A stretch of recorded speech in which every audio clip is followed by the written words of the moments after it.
శ్రీ గురుభ్యో నమః. శ్రీ మహాగణపతే నమః.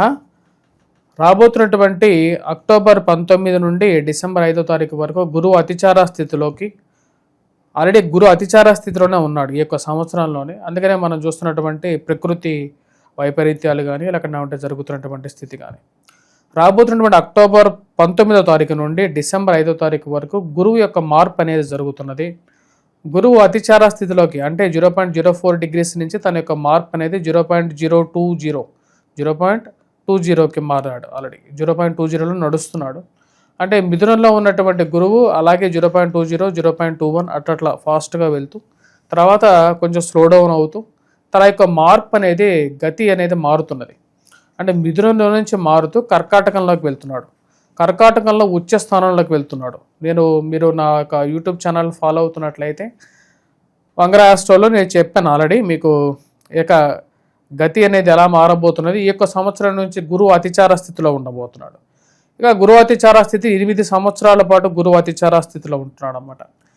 గురువు అతిచార స్థితిలోకి వెళ్ళిన తర్వాత అంటే రాబోతున్నటువంటి అక్టోబర్ 19 నుంచి డిసెంబర్ 5వ తారీఖు వరకు గురువు ఇంకా స్పీడ్ మూమెంట్లోకి అంటే గురువు అక్టోబర్ 19లోకి తన యొక్క మార్పు కర్కాటకంలోకి వెళ్తాడు.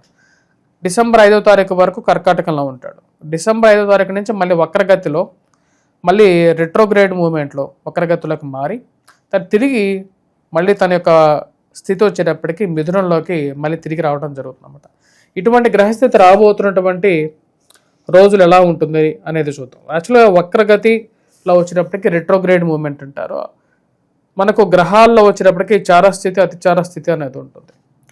ఈ యొక్క గురువు అతిచార స్థితి అనేది మనం చూసుకున్నట్లయితే 1938 నుంచి 1945 వరకు జరిగింది. యాక్చువల్గా ఆ 1938 తర్వాత మళ్ళీ గురువు అతిచార స్థితి జరుగుతున్నది ఇప్పుడే అన్నమాట. గురువు అతిచార స్థితి ఎప్పుడైతే జరుగుతుంటుందో ఎలాంటి పరిస్థితులు ఉంటాయి అనేది మనం చూద్దాం. ముందుగా గురువు అతిచార స్థితితో పాటు గురువు మందగమనం కూడా ఉంటుందన్నమాట. అంటే ఒక సంవత్సరం పాటు గురువు ఒక రాశిలో ఉండాల్సినటువంటి గురువు కొన్నిసార్లు గురువు దానికన్నా ఎక్కువ టైం ఉండటం జరుగుతుంది. అతిచార స్థితికి రెట్రోగ్రేడ్కి కన్నా ఇంక మూడో స్థితి అన్నమాట. ఇటువంటి ప్రభావం కూడా వచ్చేటప్పటికి మనం 2021 2019 20 21 ఈ టైంలో కూడా చూసాం. అప్పుడు మనకు లాక్డౌన్ జరిగింది. ఇప్పుడు గురువు అతిచార స్థితి అనేది స్టార్ట్ అయింది. గురువు అతిచార స్థితి జరుగుతున్నప్పుడు ఆర్థిక మాంద్యం అనేది ఉంటుంది. మనీ ఫ్లో అనేది డిఫరెంట్గా ఉంటుంది. మరియు అదేవిధంగా ఫైనాన్షియల్గాను ఫుడ్కి కొన్ని ప్లేసెస్లో ప్రపంచంలో కొంచెం ఇలాంటి కష్టాలు అనేవి ఉంటాయి. వాటితో పాటు బంగారం రేట్ అనేది బాగా పెరగటం, ఎవరు ఎక్స్పెక్ట్ చేయలేనటువంటి రేట్ రావటం అనేది జరుగుతుంది. గురువు యొక్క ప్రభావం అనేది ప్రపంచం మీద ఉండటంతో పాటు ద్వాదశ రాశుల వారి మీద కూడా ఉంటుంది. ముఖ్యంగా గురువు వచ్చేటప్పటికీ విద్యా సంబంధితమైన విషయాల్లోనూ, గృహంలో కొనుక్కోవటంలోను, వాహనం కొనుక్కోవటంలోను, సెల్ఫ్ డ్రైవింగ్ విషయంలోను, మరియు అదేవిధంగా వైవాహిక జీవితం ఆరంభించటంలోను, వైవాహిక జీవితంలో ప్రశాంతతని, సంతాన ప్రాప్తిని, మరియు అదేవిధంగా కుటుంబంలో ఎదుగుదలని వీటన్నిటికీ మూలకారకంగా గురువు ఉంటాడు. ఈ సంవత్సరం నుంచి రాబోతున్నటువంటి 8 సంవత్సరాల పాటు ఇక గురువు అతిచార స్థితిలో ఉన్నప్పుడు గురువు ఒక రాశిలో ఉండకుండా 2 రాశుల్లో ఉంటూ ఉంటాడనమాట. అటువంటి పరిస్థితి రాబోతున్నటువంటి 48 రోజుల పాటు 48 డేస్ ఉంటాడనమాట. అంటే మిథునం నుంచి కర్కాటకంలోకి వెళ్ళి కర్కాటకంలో 48 రోజులు ఉంటాడు. 48 రోజుల తర్వాత మళ్ళీ తిరిగి ఈ యొక్క కర్కాటకం నుండి మిథునంలోకి రావడం జరుగుతుందన్నమాట. ఇటువంటి పరిస్థితి ద్వాదశ రాశుల వారి మీద మరియు ప్రతి ఒక్క రాశి వారి మీద ఎలాంటి ఇంపాక్ట్ ఇవ్వబోతుంది అనేది చూద్దాం. ఎందుకంటే 48 రోజులు అనేది కూడా ఒక బిగ్ టైం కాబట్టి ఈ టైంలో ఎటువంటి మార్పులు రాబోతున్నాయి అనేది చూద్దాం. మకర రాశి వారికి ఈ యొక్క గురుగ్రహ సంచారం అనేది యోగాన్ని ఇవ్వగలుగుతుంది. వృత్తిపరంగా వ్యాపారపరంగా అనుకూలంగా ఉంటుంది. గురువు సప్తమంలోకి సంచారం చేస్తాడు. సంతాన ప్రాప్తి గురించి ప్రయత్నం చేసేటువంటి వారికి సంతానంలో అనుకూలత అనేది పొందగలుగుతారు. ఉద్యోగపరంగా అనుకూలమైనటువంటి ఫలితాలుగానే చెప్పవచ్చు. ఈ యొక్క 48 రోజుల పాటు నూతన ఉద్యోగ అవకాశాల గురించి ప్రయత్నాలు చేసేటువంటి వారికి అవకాశాలు అనేది కలిసి రావడం అనేది ఒక మంచి పరిణామంగానే చెప్పచ్చు. వాటితో పాటు రాశిలో ఉండేటువంటి వారు ఆరోగ్యపరంగాను అనుకూలమైనటువంటి ఫలితాలు పొందగలుగుతారు. వయోవృద్ధులు ఆరోగ్యపరంగా రికవరీ అనేది బాగుంటుంది. వాటితో పాటు సంతానం ఎదుగుదల అనేది మంచి అనుకూల కలిసి వచ్చేటువంటి కాలంగానే చెప్పచ్చు. రాశిలో ఉండేటువంటి వారికి ముఖ్యంగా ధైర్యం అనేది బాగా కలిసి వస్తుంది. ధైర్యంతో కొన్ని నిర్ణయాలు తీసుకుంటారు. దాని ద్వారా కొన్ని లాభాన్ని పొందగలుగుతారు. పేరు ప్రఖ్యాతులు సాధించగలుగుతారు. నూతన వివాహ ప్రయత్న సంబంధితమైన విషయాల గురించి ప్రయత్నాలు చేసేటువంటి వారికి ఇది కలిసి వస్తుంది. రిలేషన్షిప్ మ్యాటర్స్, అదేవిధంగా వైవాహిక జీవితంలోనూ జీవిత భాగస్వామితో 48 రోజుల పాటు అనుకూలమైనటువంటి సమయంగానే చెప్పచ్చు. అంటే ఒక దాంపత్య జీవితాన్ని సుఖంగా గడపగలుగుతారు.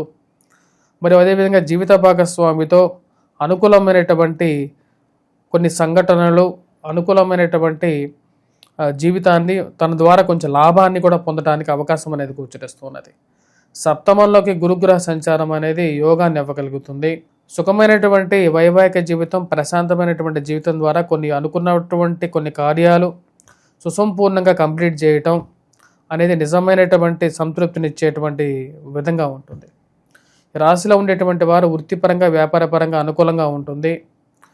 మరియు అదేవిధంగా హౌసింగ్ కన్స్ట్రక్షన్లో ఉండేటువంటి వారు, బంగారం వ్యాపారం చేసేటువంటి వారు, బంగారం షాపులో పనిచేసేటువంటి వారు, పుస్తక రంగం ముద్రణ షాపులు పనిచేసేటువంటి వారు, పుస్తక రంగం ముద్రణ చేసేటువంటి వారు, మరియు అదేవిధంగా ఫుడ్ స్టాల్స్ నిర్వహించేటువంటి వారికి కూడా అనుకూలంగా ఉంటుంది. గురువు యొక్క సానుకూలమైనటువంటి స్థితి ఈ రాశిలో ఉండేటువంటి విద్యార్థులకు అనుకూలంగా ఉంటుంది. గ్రూప్స్, సివిల్స్, ప్రిలిమ్స్ ఎగ్జామ్స్, అదేవిధంగా ఇంటర్మీడియట్ రిలేటెడ్ ఎగ్జామ్స్ కానీ ఏవైతే పోటీ పరీక్షలు అయితే ఏవైతే ఉన్నాయో వాటి గురించి ప్రిపేర్ అవుతున్నటువంటి వారికి కూడా సానుకూలమైనటువంటి ఫలితాలు అనేది పొందగలుగుతారు. అనుకున్నటువంటి పనులు ఏవైతే చేయాలనుకుంటారో అవి సుసంపూర్ణంగా కంప్లీట్ చేయగలుగుతారు. ఏవైతే పనులు పెండింగ్లో ఉన్నాయో ఆ పెండింగ్లో ఉన్నటువంటి పనులను ముందుకు తీసుకువచ్చి ప్రయారిటీ బేసిస్ మీద వీటిని కంప్లీట్ చేయాలని చెప్పి నిర్ణయించుకుంటారు. దానికి తగిన విధంగానే గురువు యొక్క సానుకూలమైనటువంటి స్థితి కలిసి వస్తుంది. ఇక ప్రేమ సంబంధితమైన వ్యవహారాలు, లివింగ్ రిలేషన్షిప్స్ ఇష్యూస్ ఏవైతే ఉన్నాయో అవి కూడా కలిసి వచ్చే విధంగా ఉంటుంది. కుటుంబ పెద్దలతో చెప్పి నిర్ణయాలు తీసుకోవాలని చెప్పి నిర్ణయించుకుంటారు. విదేశాన ప్రయత్న సంబంధితమైన వ్యవహారాలు గురువు సప్తమంలో ఉన్నప్పుడు యోగాన్ని ఇవ్వగలుగుతుంది. ఈ రాశిలో ఉండేటువంటి విద్యార్థులకి వచ్చేటప్పటికి సరస్వతి యోగంలాగా చెప్పచ్చు. ఈ రాశిలో ఉండేటువంటి వారికి గురువు యొక్క పూర్ణ దృష్టి జన్మరాశి మీద ఉండటం వల్ల ఆరోగ్యపరంగానూ అనుకూలంగా ఉంటుంది. ఇదైతే పనులు చేయాలనుకుంటున్నారో ఆ పనుల్ని నిర్మోహమాటంగా చేయటం జరుగుతుంది.